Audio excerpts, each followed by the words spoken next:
Mr. Piña Zombie here, opinionated gamer, critic, insomniac, and lunatic here to talk games, movies, comics, music, and some current events, I guess. Just a safe space and safe place to talk anything and everything. And play the intro or whatever. Put me in a blender till I render you unconscious. Little letter, no sender, cause you know I'm so obnoxious. Listen to this podcast if you're bored you like nonsense. Music, news, movies, mini games, and even comics. Welcome to the Pina Zombie Podcast. Woo! Hello, my lovely lunatics and insomniacs. Hope you had a great week. This podcast is going to be a little bit different. It's in the style of Spider Jerusalem. I'm going to just catch you all up with what I've been watching, playing, doing. This is episode 7, Back on the Streets. Oh, the city's the column of Transmetropolitan Tributes by Pina Jerusalem. First off, let's give a happy dandy birthday shout out to Alberto333 and recurring guest and friend Mechanic Aztec, as they both have celebrated the days of their respective births this April. We had a solar eclipse this month, which according to some sources was God telling the American people to repent. So do it! Or we might have to rework our daylight savings time to account for 4 additional minutes of darkness. I mean, if it really was God, don't you think he would have just burned us all? He flooded the Mesopotamians for a lot less. On the bright side, I say, as I adjust to the 4 additional minutes of darkness, if you're a Chicago native, weather is finally getting a little warmer. But you know what they say, the only thing more bipolar than a bear that swings both ways is the weather in Chicago. Yes, I know, it's a bad joke, but that's what we've come to expect here. Bad jokes, worse attitude, and a whole mess of opinions and rants enough to make even the most Karen of Karens blush before they complain and ask to see my manager and or my editor. Hey Alex, can you cut the part where, you know what, just cut the whole episode, it sucks. And so did your mother, but I wouldn't dream of telling her to stop now, would I? Edit. Again. This is a take on Spider Jerusalem's type of writing.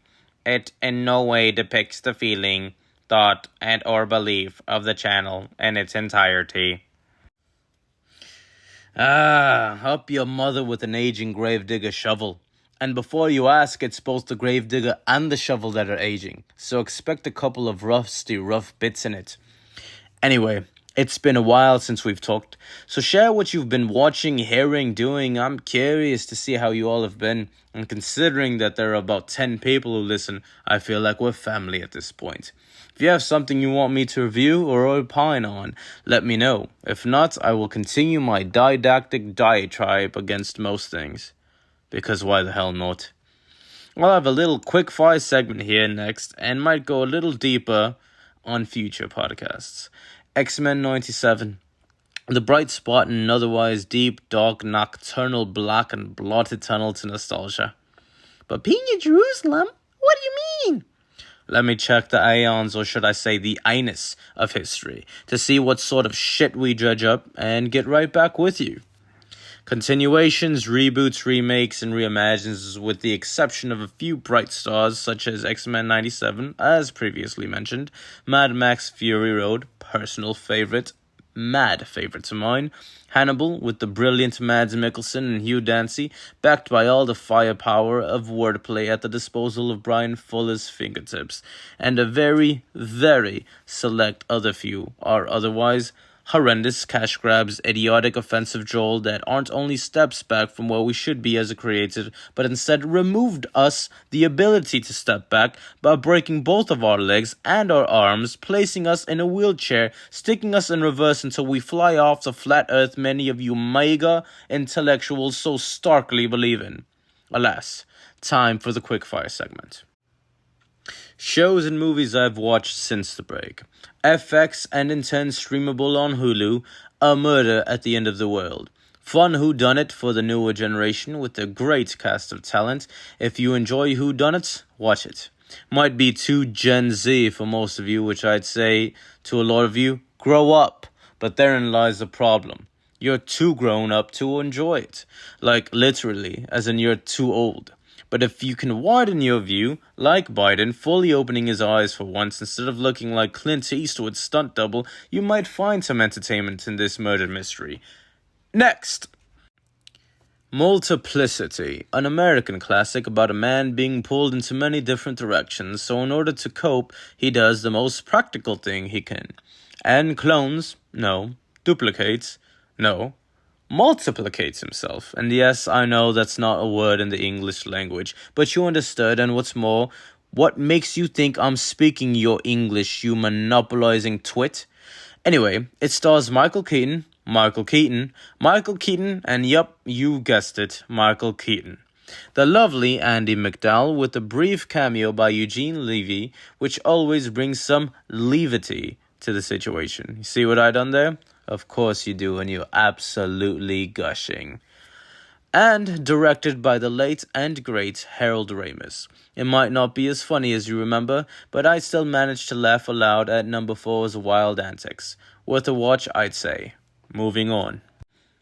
Much Ado About Nothing, Kenneth Branagh edition, because slob Joss Whedon can go stuff himself up his "let me fire Charisma Carpenter off of Angel for getting pregnant and ruining my incel dreams," which, by the way, yes, I still remember, and more than just a bit peeved by. Back to Further Ado. It also stars Michael Keaton, who wishes you to note he is indeed an ass.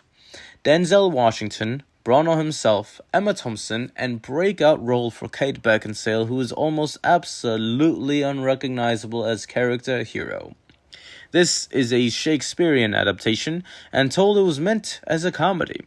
The only joke about Shakespeare I can muster up is actually giving a holy bloody hell about any of his work.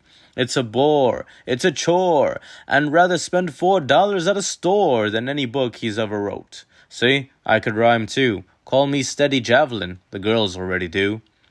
Listen, if you like a cohesive story about Shakespeare as a full-fledged adult, do yourself a favor, go buy some anal beads, call up your preferred lover, and go to town, because it seems to me you like quite a bit of pain with your pleasure. Speaking of pain, that leads us to the next set of films.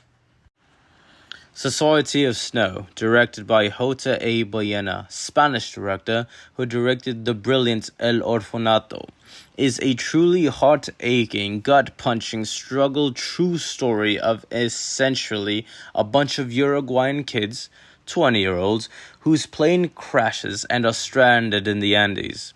No help coming, no heat, no food except for the meat on their own bodies. If any of you vape-head, phone-addicted freaks could hazard a guess as to how this is going to turn out, I bet even you would know it will be a bleak one. However, it does remain a powerful story, and as close as it is to a Taco Bell breakfast burrito, at least in the level of stomach-churning capability, it is a guaranteed must-watch story of survival. Alive is the original, starring a young Ethan Hawke portraying a Uruguayan, because Hollywood would not give a shite about a true and inspiring story about humans overcoming terrible and hellish odds so long as those humans were minorities. Also, a very bizarre cameo from John Malkovich, who bookends the film, whom isn't even credited, and very well should have been cut entirely. I'm a fan of Malkovich myself, but he had no business in this film. Otherwise, it is I shy away from saying good movie, because it is gruesome and awful in what happened, but it is powerful film nonetheless. Pina, you said this was going to be a quickfire segment. You're taking a lot of time per movie. And you're taking a long time before your next scheduled anal prolapse, because all you're good for is stuffing yourself. Pompous, obese, basted Thanksgiving bird, and no offense to anyone who does take it in that orifice, but there is something to be said about excess, and this man is a glutton. Speaking of glutton, one of the 7 deadly sins, let's speak of another known as pride. Director James Cameron directed a film called The Abyss, starring everyman Ed Harris, who refuses to speak on this movie. Frankly, I don't blame the man. He had nearly drowned a couple of times on set. It also stars Michael Biehn, who is always exceptional and unfortunately underutilized in the Hollywood cinema. Motherfucker fought xenomorphs and a T-800. What else can you ask of a man? The Abyss predates Terminator 2 Judgment Day and Titanic. A lot of special effects used here were definitely the stepping stones for those movies. The Abyss, amidst great performances from great talent and good-looking special effects, tends to drag on a bit too long. It was a snooze fest plenty of times, and I found myself constantly checking how much runtime was left. It's a long, goddamned movie that could be skipped, but if you want to watch an almost forgotten cult nerddom blockbuster, look no further than Unto the Abyss.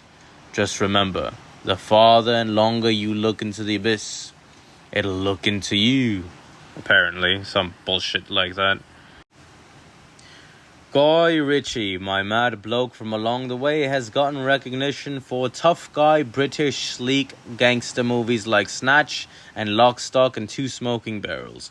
In 2019 he directed film The Gentleman, which was a return to form and massively entertaining, especially with an unforgettable performance by Hugh Grant.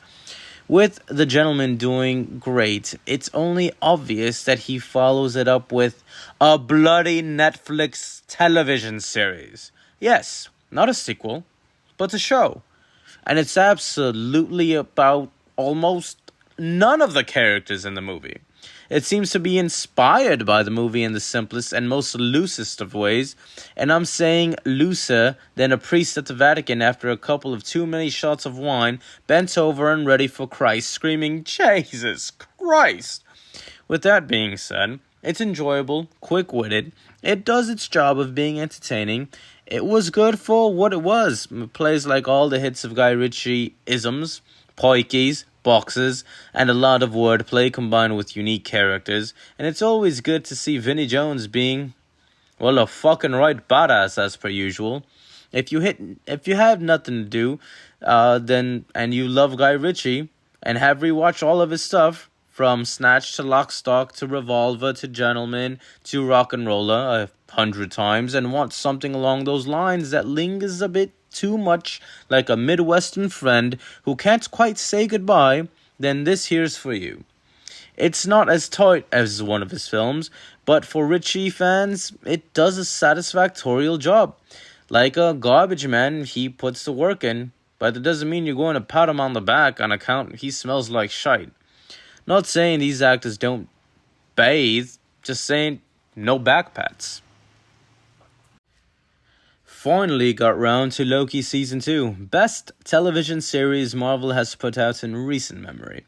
Lovely acting all around, especially by Keon Kwan, and even the alleged people beater, Jonathan Majors, wasn't enough to make me want to turn it off. Are you giving props to a woman beater? It's alleged, ain't it? Plus, you and I both know he was guilty as soon as the judge saw he was black and she was white. But what kind of person would I be if I stressed the outrageous disadvantages mine is having a predominantly Caucasian society? Even if the girl threw the first punch, chased him a couple of blocks, went to a bar and showed up at his place, blackout drunk, that's when Majors made the major mistake in his life. Calling the police. As a black man on a white woman.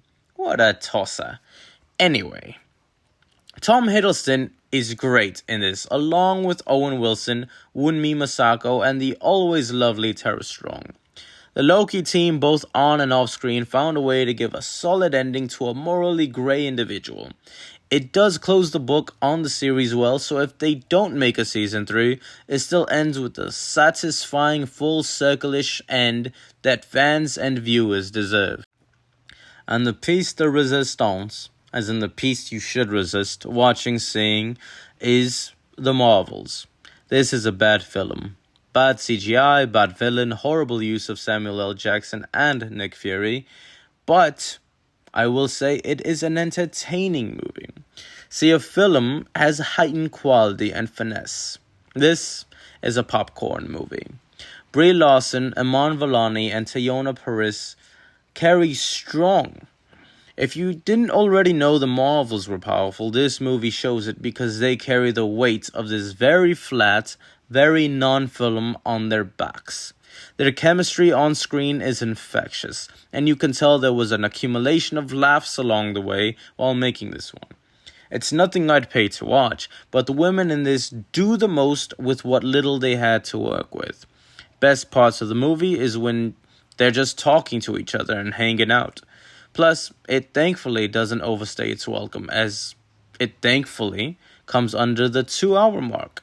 It's a quick movie with some laughs and some traveling. People die and planets explode, but we don't know any of them, so what do we care? We're humans. We're good at getting people killed. On their own head be it. That they trusted us, and on their own head, it usually is. That's it for what I've been watching. What I've been playing is the following: Apex Legends, same old shite, fun, action, terrible randoms, and a cockshow way of getting me to scream my atoms off. Street Fighter 6, surprisingly fun fighter with tons of content.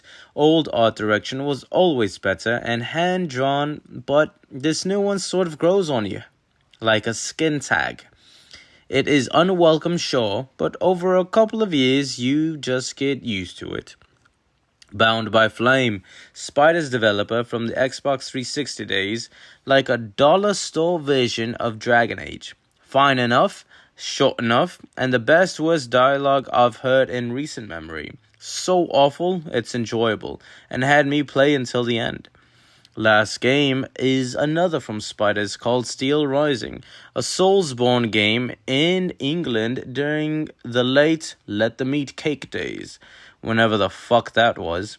Okay, well, that's enough of me blabbing about bullshit, but I get paid by the word in this paper, so learn to live with it or blow it out of your pus-covered, herpes-infested prolapse asshole. Now that fuckface Mr. Pingy Zombie wants us to remind you of something. Storytelling is where we share what we love to who we love, so go play, watch, read, write, listen, and tell your stories. I'll catch y'all on the next one, or you can catch this fucking... Cut! God damn it, Jerusalem, you know kids listen to this? So does your mother. Trying to give her something to look forward to. That's why I was going to say cock at the end of that.